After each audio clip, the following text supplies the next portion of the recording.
বহুদিন আগের কথা। তখনকার যুগে জ্যোতিষীরা মানুষের ভবিষ্যৎ বলে দিতে পারত। যারা সত্যিকারের প্রজ্ঞাবান জ্যোতিষী ছিল তারা মানুষের ভবিষ্যতে কি হতে যাচ্ছে সেটা গণনা করে বলতে পারত। কিন্তু তখনও কিছু ভণ্ড, কিছু প্রতারক ছিল যারা মানুষকে ভবিষ্যৎ সুন্দর করে দেবে প্রতিশ্রুতি দিয়ে মানুষের টাকা পয়সা হাতিয়ে নিত। তার পাশাপাশি কিছু ভণ্ড প্রতারক জ্যোতিষীরা মানুষের ভবিষ্যতে খুব খারাপ সময় আছে, খুব বিপদ আপদ আছে এটা বলে এটা খাটানোর জন্য টাকা পয়সা নিত। কিন্তু একটি শহরে একজন জ্যোতিষী হঠাৎ করে এসে হাজির হয়েছিল। মানুষ বলাবলি করত যে এই জ্যোতিষী যেটা বলছে সেটাই নাকি বাস্তবে সত্যি হয়ে যাচ্ছে। তার পাশাপাশি এই জ্যোতিষী কারো কাছ থেকে তেমন টাকা পয়সা গ্রহণ করে না। খুশি হয়ে যে যতটুকু হাদিয়া দেয় তিনি সেটাই হাসি মুখে গ্রহণ করে থাকেন এবং তার খাবার দাবারের টাকাটুকু বাদে বাকি যতটুকু তার কাছে সঞ্চিত থাকে সেটা বিভিন্ন ধর্মীয় প্রতিষ্ঠানে দান করে দিয়ে থাকেন। তার পাশাপাশি তার কাছে যারা গরিব, দুঃখী, অসহায়, সত্যিকার অর্থে অভাবী মানুষ তাদের হাত দেখাতে আসে তাদেরকেও সেখান থেকে কিছু টাকা পয়সা মাঝে মধ্যেই দিয়ে থাকেন। তাই তাকে কেউ সহজে সন্দেহ করছে না, বরঞ্চ মন থেকে অনেক বেশি গভীরভাবে বিশ্বাস করছে। এই শহরে একজন যুবক এসেছিল শহরে একটা কাজে। এরকম জ্যোতিষীর কথা সে বহু মানুষের মুখে শুনেছে। হঠাৎ করে দেখলো যে সেই জ্যোতিষী একটা রাস্তার ধারে বসে আছে আর লাইন ধরে মানুষগুলো তাদের হাত দেখাচ্ছে, তাদের ভবিষ্যৎ জেনে নিচ্ছে। সে মনে মনে ভাবছে আমি কি আমার হাতটা দেখাবো, আবার ভাবছে এসব কথা কি সত্যি হয়, আবার ভাবছে উনি যেহেতু টাকা পয়সা গ্রহণ করে না সুতরাং দেখাতে তো কোনো দোষ নেই। তাই এরকম ডিসিশন গ্রহণ করে সেই মানুষদের লাইনে বা সিরিয়ালে গিয়ে দাঁড়িয়ে পড়ল। তারপর একটা সময় তার সময় চলে আসতো। সে যখন জ্যোতিষীর সামনে গিয়ে বসলো তখন জ্যোতিষী তার হাত খুব ভালোভাবে পরীক্ষা নিরীক্ষা করে দেখতে থাকলেন। কিছুক্ষণ তার হাতের দিকে তাকিয়ে থেকে তারপর কিছুক্ষণ খুব গভীর দৃষ্টি দিয়ে তার কপালের দিকে তাকিয়ে থাকলেন। তারপর বিড় করে কি জানি মন্ত্র পড়লেন। তারপর কিছুটা মুচকি হাসলেন এবং কিছুটা গম্ভীর হয়ে পড়লেন। এরকম হওয়ার কোনো মানে সেই যুবকটি বুঝতে পারতেছিল না। এভাবে বেশ খানিকটা সময় চলে যাওয়ার পর এবার জ্যোতিষী মুখ করল, বলল যে তোমার ভবিষ্যৎ ভালো মন্দর মিশ্রণ করা রয়েছে। সেই যুবক বলল কি কি রয়েছে আমাকে যদি একটু খুলে বলতেন তাহলে আমি শুনে মনে শান্তি পেতাম। তখন সেই জ্যোতিষী বলল যে তুমি একাধিক স্ত্রী পাবে জীবনে, তোমার একটি সুন্দর স্ত্রীর গর্ভে এই যুগের শ্রেষ্ঠ বীর জন্মগ্রহণ করবে। তোমার আজকের যে অভাব অনটন রয়েছে সেরকম দিন আর থাকবে না। তুমি সুখ শান্তিতে স্বাচ্ছন্দ্যে বসবাস করতে পারবে এবং তোমার পরিবারে অনেক অর্থবৃদ্ধ চলে আসবে। এই সবই হচ্ছে তোমার জন্য খুবই ভালো বিষয়। কিন্তু যেই যুগের শ্রেষ্ঠ বীর তোমার সন্তান হবে একটা সময় সেই সন্তানই তোমাকে হত্যা করবে। এই কথাটি শোনার পর সেই যুবকের মনে অনেক বেশি টেনশন ঢুকে পড়ল। সে মনে মনে ভাবলো একবার যে জ্যোতিষীর কথা তো মিথ্যেও হতে পারে, আবার চিন্তা করলো যে না ওনার কথা তো সত্যি হয়, এটা সবাই বলে, সুতরাং ওনাকে অবিশ্বাস করা হয়তো আমার ঠিক হবে না, সুতরাং আমি জীবনে বিয়েই করব না। আবার মনে মনে ভাবলো বিয়ে না করে কি আমি আমার দেহমনের উত্তেজনা নিয়ে সারা জীবন বেঁচে থাকতে পারবো? বিয়ে হয়তো বা করবো কিন্তু কোনো সুন্দরী মেয়ে বিয়ে করব না। এইরকম মনে মনে চিন্তা ভাবনা করতে থাকলো। একটা সময় তার পরিবার থেকে তার মাতা পিতা অন্য যারা গার্জিয়ান ছিল তারা তার জন্য কন্যা দেখতে শুরু করলো, বিয়ের পাত্রী খোঁজাখুঁজি করতে শুরু করলো। বহু সুন্দরী মেয়ে তার সামনে দেখানো হলো কিন্তু সে কাউকেই পছন্দ করছে না। এটা সেটা বাহানা দিচ্ছে, কখনো বলছে যে এই মেয়েটা অনেক খাটো, কখনো বলছে যে এই মেয়েটার চুল খাটো, কখনো বলছে এই মেয়েটা অনেক লম্বা, কখনো বলছে এই মেয়েটা অনেক স্বাস্থ্যবান, কখনো বলছে যে তাদের সাথে আমাদের স্ট্যাটাস মেলে না। এরকম বিভিন্ন বাহানার মাধ্যমে সে বিয়েগুলো ভেঙে দিচ্ছে। একটা সময় অদৃষ্ট হয়ে বাবা মা তার বিয়ের আশা ছেড়েই দিল, বলে যে তোর পাত্রী তুই নিজেই খুঁজে নিবি। তারপরে ঘটক তার কাছে আসলো এবং খোলামেলাভাবে আলোচনা করতে শুরু করলো। বললো তোমার কোন ধরনের মেয়ে পছন্দ সেটা বলো, আমি সেরকম মেয়ে খুঁজে তোমার জন্য নিয়ে আসবো। তখন সেই যুবক বলল যে আমি সুন্দরী কোনো মেয়েকে বিয়ে করব না, আমার জন্য সামলা অথবা খালো একটা মেয়ে দেখবেন, তারপরেই আমি তাকে বিয়ে করতে রাজি হতে পারি। ঘটক বলে এটা তো আমার জন্য কোনো কাজই না, আমি আজকের দিনের ভিতরেই খালো কিংবা সামলা মেয়ে তোমাকে দেখাতে পারবো, সুতরাং এটা নিয়ে টেনশন করার কিচ্ছু নেই। ছেলেটির সাথে আলোচনা করে গিয়ে ছেলেটির বাবা মাকে জানালো যে আপনার ছেলের পছন্দ আমি জেনে গিয়েছি এবং আমি 2-1 দিনের ভিতরেই তার জন্য মেয়ে নিয়ে হাজির হব বা মেয়ের সন্ধান নিয়ে হাজির হব। তারপর ঘটক চলে যায়। তারপরের দিন সেই ছেলেকে নিয়ে মেয়ের বাড়িতে যায়। তারপর সেই মেয়ে ছিল দেখতে একটু সামলা এবং খুব সুন্দরী ছিল না, সুতরাং সেই মেয়েকে দেখে সেই যে যুবক সে বিয়ের মত দিয়ে দেয়। এবং সেই মেয়ের বাবাও একটু টেনশনে ছিল, যেহেতু তার মেয়েটা দেখতে খুব সুন্দরী নয়, সুতরাং কোনো ছেলেই তাকে বিয়ে করতে চাচ্ছিল না। সেই মেয়ের বাবা বলে যে আমি নগদ কিছু টাকা পয়সাও দেব এবং ঘরের আসবাবপত্র কিনে দেব। এটা শুনে ছেলে আরও অনেক বেশি খুশি হয়ে যায় এবং ছেলের বাবা মা চিন্তা করে হয়তো বা টাকা পয়সার জন্য আর ঘরের আসবাবপত্রের জন্যই সে সুন্দরী মেয়েদের রিজেক্ট করে সামলা একটা মেয়েকে পছন্দ করেছে তার জীবন সঙ্গিনী হিসেবে। সুতরাং ছেলে যেহেতু পছন্দ করেছে তাদেরও কোনো অমত করার দরকার নেই। এভাবেই বিয়ে ঠিকঠাক হয়ে যায়, মহাধুমধামে তাদের বিয়ে হয়। তারপর থেকে তারা সুখে শান্তিতেই সংসার করতেছিল। একটা সময় তার স্ত্রী বলে যে তাদের সন্তান পৃথিবীতে আসবে, অর্থাৎ সে গর্ভবতী হয়েছে। এই কথাটি শোনার পর সেই যুবকের মনে আবার জ্যোতিষীর কথা মনে পড়ে যায়। সে মনে মনে ভাবে আমি তো সুন্দরী মেয়ে বিয়ে করিনি। আবার মনে মনে ভাবে আমার বউ দেখতে সুন্দরী না হলেও তার চেহারায় তো একটা সৌন্দর্যতা রয়েছে, তাহলে কি এই আমার স্ত্রীর গর্ভেই আমার সেই সন্তান চলে আসবে, পৃথিবীর বুকে জন্ম নেবে, যে আমাকে নিজের হাতে হত্যা করবে। আবার মনে মনে চিন্তা করে প্রত্যেকটি মানুষের দেহে সৌন্দর্যতা রয়েছে, কিন্তু তাদেরকে তো মানুষ সুন্দরী বলে না। সুন্দরী তাকেই বলে যার গায়ের রং অনেক সুন্দর এবং তার চেহারার গঠন অনেক সুন্দর হয়, সুতরাং সে সুন্দরী হতে পারে না। এরকম দ্বিধাদ্বন্দ্বে ভুগতেছিল সে, কোনোভাবেই সে নিশ্চিত হতে পারতেছিল না। দিনরাত মনে মনে আল্লাহ তাআলার কাছে প্রার্থনা করতেছিল এই সন্তানটি যদি মেয়ে হয়ে যায় তাহলে আমার আর কোনো টেনশন থাকবে না। দেখতে দেখতে অনেকটা সময় চলে গেল। একটা সময় তার স্ত্রীর সন্তান প্রসব করার সময় চলে আসলো। সে সন্তান প্রসব করতে গিয়ে মৃত্যুবরণ করলো এবং তাদের একটা মেয়ে সন্তান হলো। এই কথাটি শুনে, মেয়ে সন্তানের কথা শুনে সেই যুবক বা সেই বাবা অনেক খুশি হলো, কিন্তু তার স্ত্রী মরে যাওয়াতে সে মনমরা হয়ে গেল। মনে মনে ভাবতেছে এই মেয়েটাকে আমি এই পৃথিবীর বুকে বাঁচিয়ে রাখতে পারবো নাকি মায়ের অভাবে সে মৃত্যুবরণ করবে। এরকম চিন্তা ভাবনা যখন করতেছিল, এভাবে তার দিন যখন কাটতেছিল, তখন তার শালিকা সেই সন্তানকে তার কোলে তুলে নেয়। তার শালিকা দেখতে অনেকটাই সুন্দরী ছিল। সে মনে মনে ভাবলো আমার বোন যেহেতু পৃথিবী ছেড়ে চলে গিয়েছে, আমার বোনের সন্তানকে আমার যে কোনোভাবেই হোক এই পৃথিবীর বুকে বাঁচিয়ে রাখতে হবে। এই কারণে সম্পূর্ণ লালন পালন করার দায়িত্ব সে গ্রহণ করলো এবং সেই মেয়েটির বাবার বাড়িতেই সে বসত করতে থাকলো। মেয়েটি যেহেতু ছিল যুবতী আর পুরুষটাও যেহেতু খুব বেশি বয়স্ক ছিল না, সুতরাং দুজনের মনে নানান ধরনের চিন্তা, আবেগ, ইমোশন কাজ করতে থাকলো। সেই মেয়েটি মনে মনে ভাবতেছে যেহেতু আমার বোন মারা গিয়েছে, আমি যদি অন্য জায়গায় বিয়ে করি তাহলে এই সন্তানটি হয়ে যাবে চির অনাথ। আমার বোন জামাই যদি আরেকটা বিয়ে করে তাহলে সেই নারী হয়তো বা আমার মতো করে এই সন্তানটিকে লালন পালন করবে না। সুতরাং আমি যদি তাকে বিয়ে করি তাহলে তো সব সমস্যার সমাধান হয়ে যায়। অন্যদিকে সে পুরুষটি মনে মনে ভাবতেছে আমার স্ত্রী মারা গিয়েছে, এখন আমি কি করি, এই বাচ্চাটাকে আমি নিজে লালন পালন করতেও পারবো না, আর অন্যদিকে আমি যদি আমার শালিকাকে বিয়ে করি তাহলে সমাজ কি ভাববে। এরকম নানান জল্পনা কল্পনা দুজনের ভিতরে চলতেছিল। দেখতে দেখতে তাদের ভিতরে এক ধরনের দুষ্টামি পাঁচদামির একটি সম্পর্ক গড়ে উঠেছে। এটা নিয়ে সমাজের নানান মানুষ নানান কথা বলতেছিল।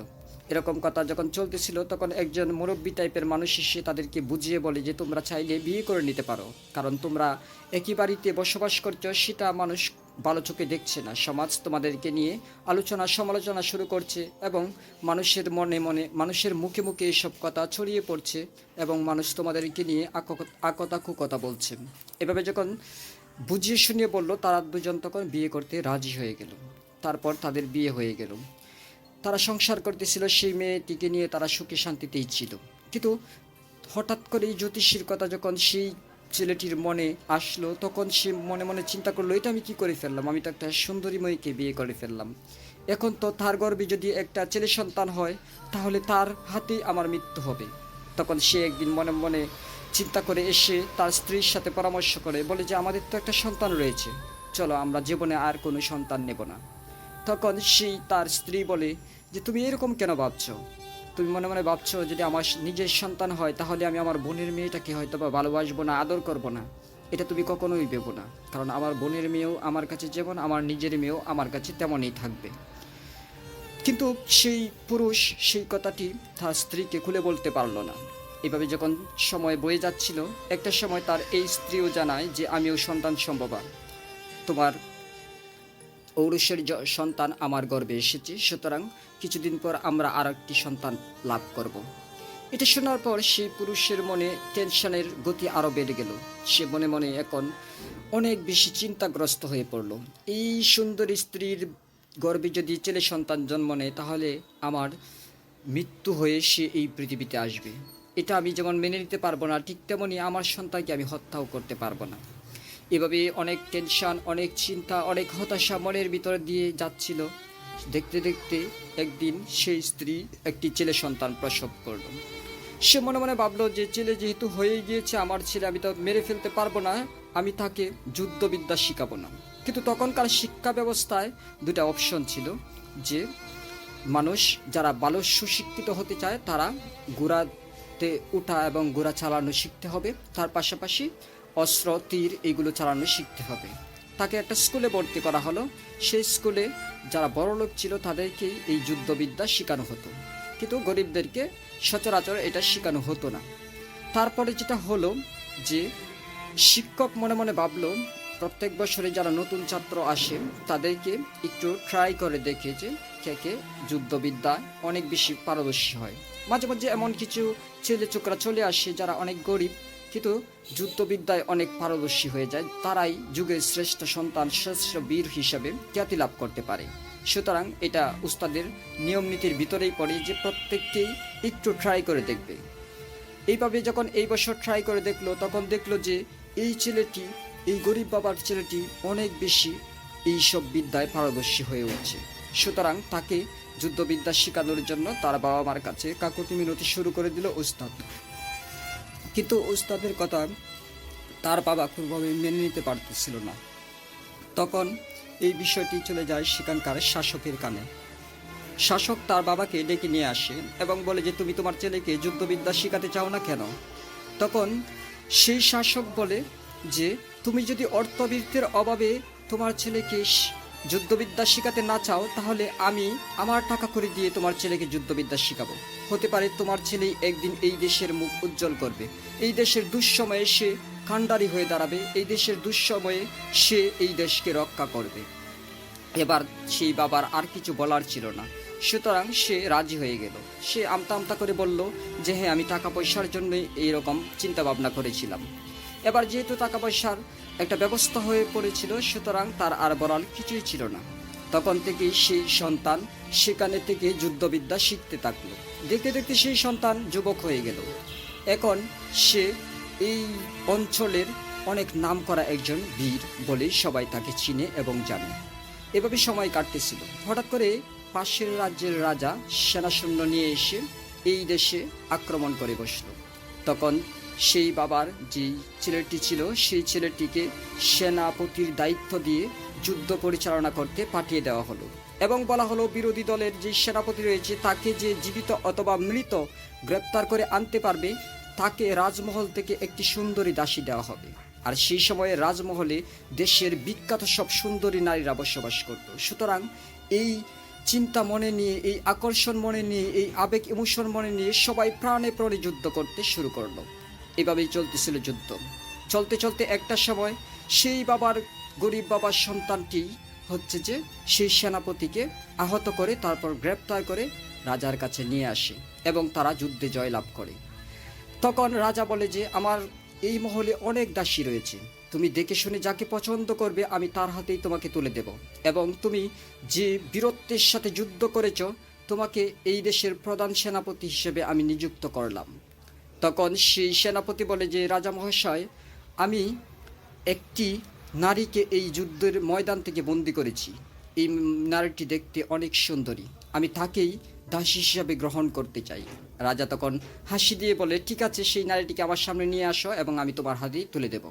তারপর রাজা প্রতিশ্রুতি অনুযায়ী তার হাতেই সেই নারীটিকে তুলে দিল।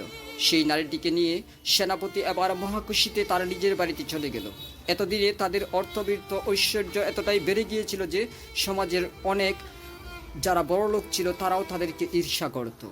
সেই বাবার কাছে যখন সেই মেয়েটিকে নিয়ে এসে তার ছেলে বলে যে এই দাসীটিকে আমি রাজার কাছ থেকে উপহার হিসাবে পেয়েছি, তখন তার বাবার মনেও একটা হাসি চলে আসলো যে এত একটা সুন্দরী নারী তার ছেলে যুদ্ধ করে দাসী রূপে তাকে উপহার হিসাবে পেয়েছে। তারপর সেই দাসীটি ঘরে বসে সারাক্ষণ কান্নাকাটি করত। একদিন তার মা জিজ্ঞেস করলো যে তুমি কান্নাকাটি করো কেন? তখন সেই মেয়েটি বলল যে আমি বিরোধী দলের দেশের একজন মন্ত্রীর মেয়ে ছিলাম। আমি শখ করে যুদ্ধ দেখতে এসেছিলাম এবং সেনাপতি আমার পাহারাদার হিসাবে ছিল। সেনাপতিকে মেরে ফেলার পর আপনার ছেলে যখন আমাকে বন্দি করে এখানে নিয়ে এসেছে, তখন থেকে আমি দাসী হয়ে গেলাম। ভাগ্য আমার সাথে এমন নিঠুর এক খেলা খেললো যে আমি কোথা থেকে কোথায় চলে গেলাম। আমি ছিলাম রাজরানীর মতো, কিন্তু সেখান থেকে আমি হয়ে গেলাম একজন দাসী। আর আমার ধর্ম আর আপনাদের ধর্ম আলাদা। আমাকে যদি আপনার ছেলে বিয়েও করতে চায়, তবুও তো আমি বিয়ে করতে পারবো না, কারণ আমি আমার ধর্ম বিশ্বাসকে ছেড়ে দিতে পারবো না। আমি আপনাদেরকেও বলতে পারবো না যে আপনারা আপনাদের ধর্মটাকে ছেড়ে দিন। তখন যখন সেই নারী আকুতি মিনতি করে তার মায়ের সাথে কান্নাকাটি করে বলল যে আপনার ছেলেকে বলুন দয়া করে আমাকে মুক্তি দিয়ে দিতে এবং আমাকে আমার দেশে পাঠিয়ে দিতে। আমি আপনাদেরকে এত ধন সম্পদ দেবো, এত সোনাদানা দেবো, যেটা আপনারা কল্পনাও করতে পারবেন না, যেটা আপনার দু চোখ দিয়ে কখনো দেখেননি। তখন সেই ছেলেটিকে তার মা বোঝাতে থাকলো যে এই মেয়েটি খুবই নিরীহ, সেই মেয়েটিকে তুমি তার দেশে পাঠিয়ে দাও। কিন্তু ছেলে কোনোভাবে এই কথা মানবে না, কারণ তার প্রেমে সে তখন হাবুডুবু কাঁদছিল, তার প্রেমে সে মজনু হয়ে গিয়েছে, তার প্রেমে সে দিওয়ানা হয়ে গিয়েছে। তারপরে যখন এভাবেই দিন চলতেছিল, একটা সময় তার বাবার কানে সেই কথাটি চলে যায়। সে বাবা ছেলেকে ডেকে নিয়ে এসে বোঝানোর চেষ্টা করে যে এই মেয়েটিকে যেন তার বাড়িতে দিয়ে আসে। কিন্তু সেই ছেলে বলে যে না, আমি যদি এই মেয়েকে দিয়ে আসি তাহলে আমার যে বীরত্ব আছে সেটার অপমান করা হবে, আমি এই মেয়েটিকে কোনোভাবে মুক্তি দিতে পারি না। এই নিয়ে বাবা ছেলের ভিতরে হয় কাটাকাটি। তারপর ছেলেটা অভিমান করে রাগ করে রুম থেকে বেরিয়ে যায়। বাবা নিশিরাতে সেই মেয়েকে বাহিরে বের করে দিয়ে বলে যে তুমি যেভাবে পারো তুমি তোমার দেশে চলে যেও, আমার ছেলেকে আমি বুঝিয়ে শুনিয়ে কন্ট্রোল করে ফেলবো। পরদিন এসে যখন সেই ছেলে দেখলো যে তার দাসী ঘরে নেই, তখন মা বাবার সাথে চিৎকার চেঁচামেচি শুরু করে দিল। একটা পর্যায়ে সেই সন্তান তার বাবাকে লাঠি দিয়ে আঘাত করলো। সেই আঘাত এতটাই তীব্র ছিল, এতটাই জোরে করেছিল যে তার মাথা দুভাগ হয়ে ফেটে পড়েছিল। তার তাজা রক্তে ঘরের উঠান ভিজতে থাকলো। সে অজ্ঞান হয়ে সেই বাবা মেঝেতে পড়ে গেল। একটা সময় গঙ্গাতে সে শেষ নিঃশ্বাস ত্যাগ করলো। এভাবেই জ্যোতিষীর সেই ভবিষ্যৎবাণী পৃথিবীর বুকে, সমাজের বুকে প্রতিষ্ঠা লাভ করেছিল, সত্য হয়েছিল। তো ফ্রেন্ডস, আমরা এখন হয়তো বা ভবিষ্যৎ জানতে পারি না, কিন্তু ভাগ্য বলে একটা জিনিস যে রয়েছে সেটা অবশ্যই বুঝতে পারি। সেই ভাগ্যকে যদি আমরা বিশ্বাস না করি যারা মুসলিম রয়েছি, তাহলে আমাদের ইমানে দুর্বলতা চলে আসবে। সুতরাং এই ভাগ্যকে আমরা যদি কেউ বদলাতে চেষ্টা করি, সেটা যেহেতু আল্লাহ তাআলা নিজে কন্ট্রোল করেন, সুতরাং সেটা আমরা কখনোই বদলাতে পারবো না, খণ্ডাতে পারবো না। তো এই ভাগ্যটাকে বিশ্বাস করে, ভাগ্যটাকে মেনে নিয়ে যেই ব্যক্তি শুকরিয়ার সাথে জীবনযাপন করতে পারে, সেই পরকালে পাবে অসীম সুখের জান্নাত। আজকে আমার গল্পখানি কেমন লেগেছে অবশ্যই কমেন্টস করে জানিয়ে যেতে ভুলবেন না। যদি সামান্যতম ভালো লেগে থাকে তাহলে ভিডিওতে একটি লাইক দিয়ে বন্ধুবান্ধবের সাথে শেয়ার করবেন। আপনি যদি আমাদের নতুন শ্রোতা দর্শক হয়ে থাকেন তাহলে চ্যানেলটি সাবস্ক্রাইব করে বেল আইকন প্রেস করে রাখুন, তবে নিত্য নতুন ভিডিও সবার আগে পেয়ে যাবেন। সকলে ভালো থাকুন, সুস্থ থাকুন। কথা হবে নেক্সট টাইম অন্য কোনো দিন অন্য কোনো বিষয় নিয়ে। আজকের মতো বিদায়, আল্লাহ হাফেজ।